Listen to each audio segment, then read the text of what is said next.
আসসালামু আলাইকুম প্রিয় ভিউয়ার্স।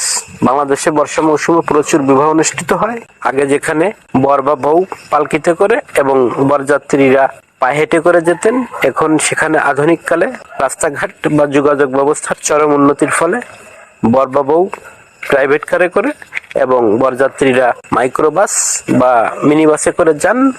যাদের আর্থিক অবস্থা ভালো তারা বেশি মাইক্রোবাস প্রাইভেট কার ইউজ করেন, আর যাদের আর্থিক অবস্থা একটু কম তারা প্রাইভেট কার ও মিনি বাস ব্যবহার করেন। তবে অনেক জায়গা আছে রাস্তাঘাটের সংকীর্ণতা বা অসুবিধার কারণে যেখানে মিনি বাসে করে যাওয়া যায় সেখানে মিনি বাসে করে যান, আবার যেখানে যাওয়া যায় না সেখানে বেশি মাইক্রো বাসে করে যান। তবে এখন আর পায়ে হেঁটে যাবার দিন নেই বললেই চলে। এমন জায়গাও আছে যে যেখানে পায়ে হেঁটে যাওয়া সম্ভব, সেখানেও এখন আর পায়ে হেঁটে যাওয়া হয় না, মাইক্রো বাসে করে যাওয়া হয়।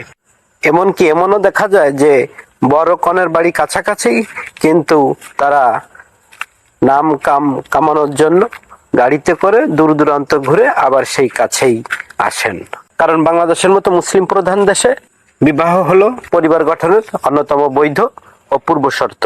তাই বিবাহে খরচের দিক দিয়ে কেউ পিছিয়ে যান না। ভিডিওটি দেখলেন, ভিডিওটি দেখে ভালো লাগলে ভিডিওটি লাইক, কমেন্ট ও শেয়ার করে সাথেই থাকবেন। ধন্যবাদ।